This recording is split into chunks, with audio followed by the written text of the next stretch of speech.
All right, so in this video, we're going to talk about direct marketing. So the book breaks it down in traditional, kind of old school direct marketing, and then more digital, kind of social, online, mobile kind of direct marketing. So let's go ahead and jump in. Traditional direct marketing has a variety of formats. So it might be the direct mail that comes to your house as some sort of solicitation, catalogs, telemarketing, direct TV, the home shopping network, for example, and things like trade. So a lot of direct marketing is essentially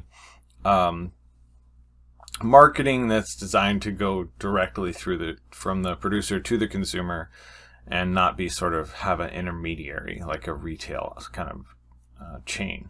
So it can happen in a variety of ways, and you would think that sort of digital marketing would have replaced kind of all the old school techniques, but actually they keep hanging around. So we still have trade shows because people like to go, meet company representatives and talk to things. We still have the home shopping network with people demonstrating stuff in the late night and people sort of impulse purchasing, a variety of products. So these things are, even though we sort of talk a lot about more modern approaches and internet and social and that kind of thing, these forms still are relevant today. So just recently there was a article in HBR that talked about how paper catalogs are remaining relevant, and essentially what they found in this study was that with a catalog, you can actually, recreate kind of and more of an experiential thing, and that some people enjoy getting these catalogs in the mail. They're kind of fun to look through in a way that's maybe you can't replicate in an online environment. They do well for hedonic, which means sort of versus utilitarian kind of products. That hedonic would be associated with pleasurable products versus something that's sort of a useful necessity. And having text and words together seems to work well. These pictures down here are just from this one catalog that comes to our house, and I always kind of like getting it. It's essentially Free Fly is the name of it. It's a lifestyle brand. So they are a fly fishing, low country kind of East Coast lifestyle brand, and I'm always sort of interested to see the cool pictures of boats and the cool new stuff that they have. I don't think I've bought anything from there yet, but I do like getting the catalog, and maybe someday. I don't know. We'll see. Direct mail. So the question is how does FreeFly know to send me a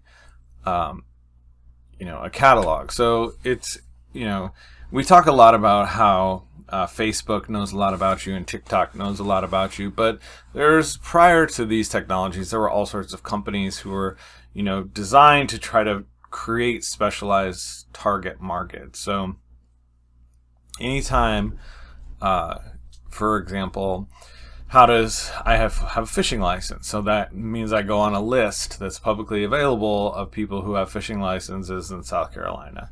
And I'm sure I buy other things that put me on any number of lists. You can go through and click this link here and see what kind of lists are out there. Basically, anytime you sign up for something, anytime you buy something, anytime you have a baby, for example, you all of a sudden you start getting all kinds of catalogs for baby furniture and this kind of thing. How do people know that?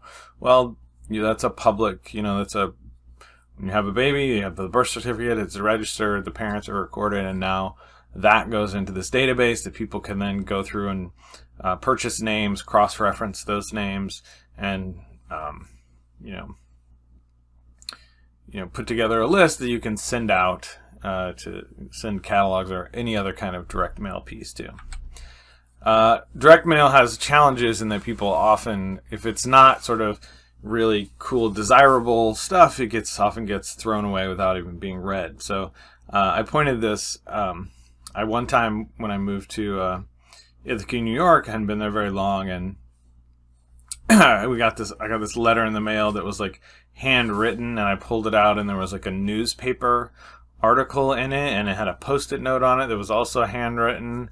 And Michael checked us out with like a weird thing. I'm like, what? Who in the world? Like, why would someone stuff a piece of big sheet of newspaper, fold it down, and stick it in an envelope and send it to me?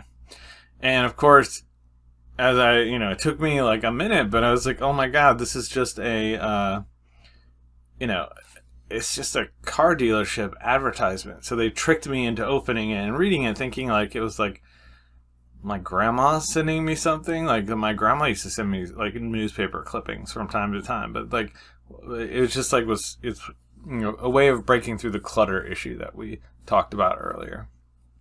So this is a downside of direct mail marketing, is that you have to really go to great lengths to get people to read it sometimes.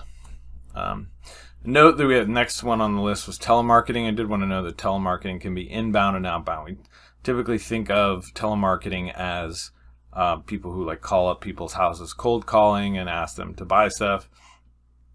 However, anytime we call in and to a customer service and they try to sell us or keep us from canceling a service, or up or cross sell us, this is an example of telemarketing as well. All right, so moving on to direct online social media and mobile. What I thought I could add here to the discussion in the book was trying to think about some of the whys of online. And so what I mean by whys of online marketing and how it's become to dominate people's spending, marketers, promotional dollars, a bulk of it now go to online. And because it has all this one reason, or the reasons are it has many advantages. So it is targeted, engaging, cheap, and measurable. So let's talk about those in detail. So targeted, we talked about this before, but online advertising can be exceptionally targeted. So if companies are tracking your behavior as you go through various sites, they can then follow you around the internet, serving you different ads, because they essentially know who you are. So there's an example here. I was, when we had our daughter was like 6 months old, I went and like did a search on like the dictionary, and like up comes like baby, like little girl room furniture, which we happened to be in the market for. So they probably knew that like, all right, this guy is has a daughter and she's going to be needing furniture soon, and so let's serve him up an ad, right? There's a famous story in this space of Target. Target was sending coupons to this guy's house who had a like a teenage daughter, and in the coupon books was a lot of baby products. So it was all his daughter was getting all these coupons in the mail for pregnancy stuff, and the dad like went to Target and threw a big fit, like, what's the idea here? Why are you sending my daughter all this pregnancy stuff? Like, it's weird. And it turns out she actually was pregnant. And Target knew. They had been, they not personally targeting her, but they're monitoring behavior, and they know that people who click on certain things, probably like pregnancy tests and diapers and cribs and that stuff, are likely to be pregnant. So they just send them, in the mail stuff for people who are expecting babies. And so that's kind of a famous like marketing legend when on how these sort of, not really algorithms, but with these matching these patterns of behavior to certain segments, and then targeting those segments with particular offers can sometimes seem like an invasion of privacy. So there's we can even have this at the geographic level. So companies can sort of track your mobile phone and send you ads based on where you are in the world. So they had an example in the book where Urban Outfitters was looking at what phones were leaving like areas with lots of clubs and nightclubs, and that were women, and sent them like ads for like dresses or something. And it turns out that those ads were like really effective. So instead of doing like an outdoor advertising of Urban Outfitters, they were able to figure out like phones that were leaving a certain area at a certain time that had a certain gender assigned to them, and then send targeted messages to those people. And so again, like anytime we can get, marketing is characterized by this clutter issues, but if you can get, so consumers are often ignoring ads that are around them, but if you can get something super relevant to a person right in front of them, then they'll pay attention. And so this is one advantage of the online direct, is because it can be specific, very tailored to the recipient. The next advantage of online direct marketing is that it's engaging. So they sometimes describe it as a lean in technology versus a lean back technology. So a lean back might be something like your TV, where you're sitting back and ads are coming on the TV as you watch your programming. You're kind of not really paying attention to them. They're sort of just washing over you.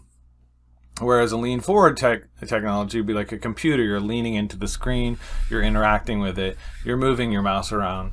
And so as a result, you're more paying closer attention to the message, which is important.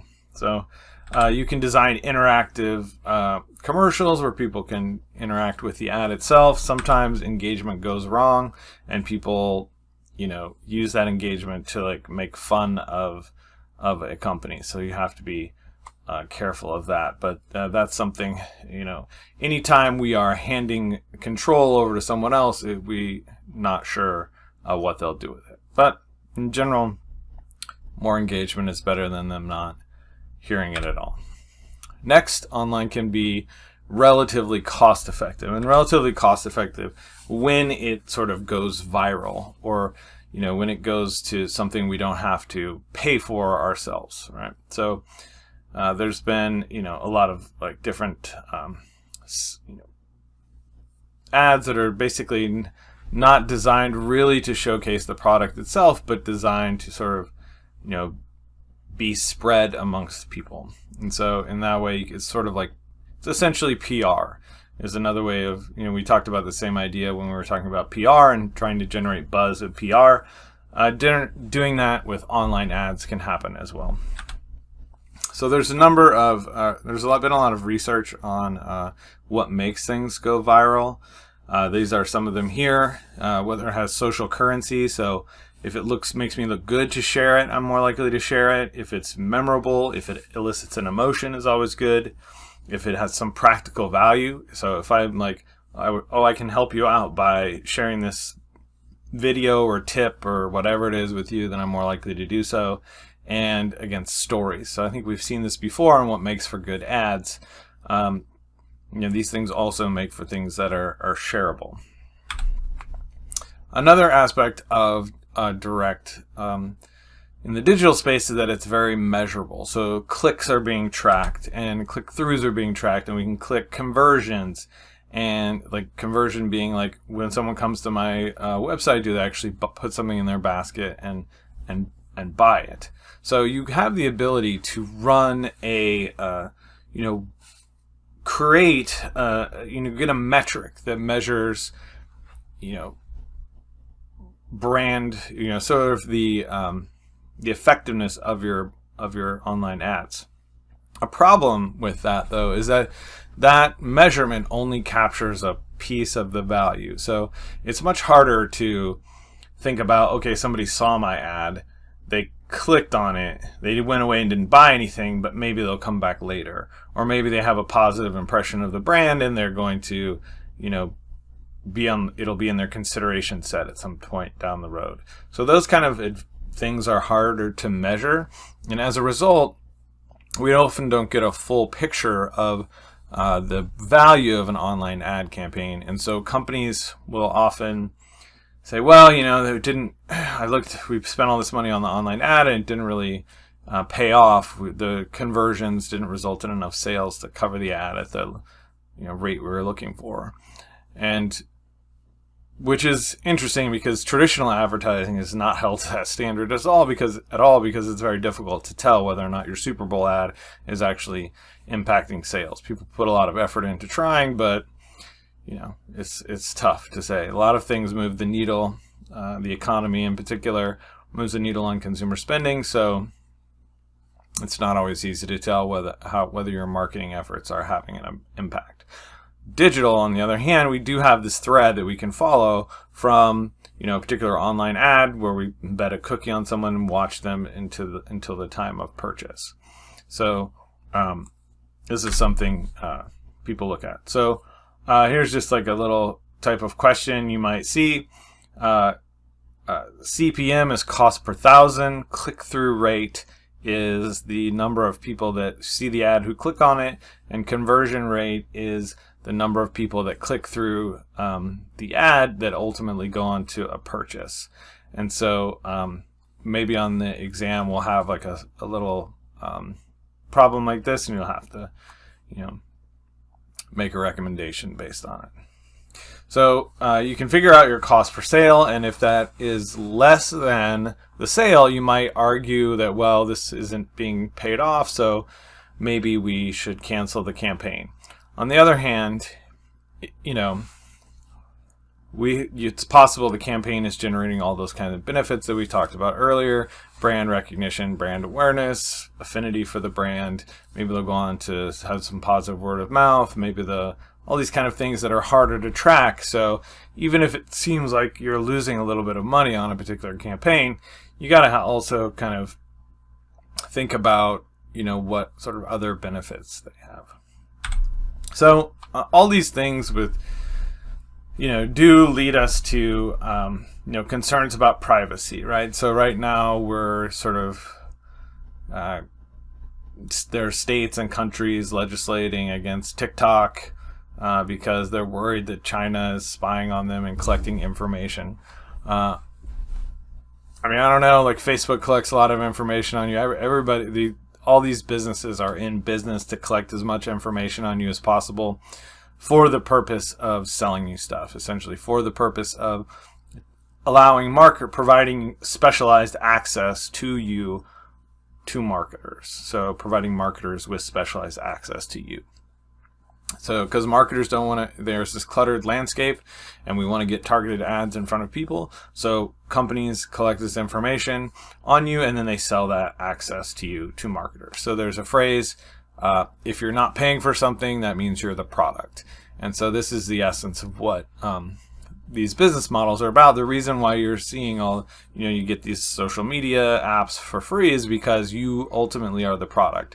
They're creating this app in order to collect information on you so that they can sell that information to people who want access to you typically for the purpose of selling stuff, right? Or getting your vote or whatever it is they're trying to get you to do. So people are concerned about this kind of information being collected on people and, the potential for it to be misused. So you may have heard that Google historically has it's not really a mission statement, some sort of unofficial corporate slogan, don't be evil, because they have enough information on people that they could really use that information in a negative way.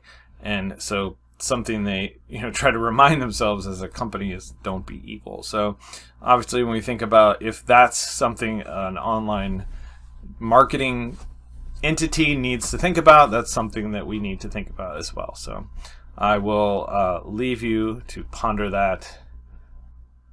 See you next time.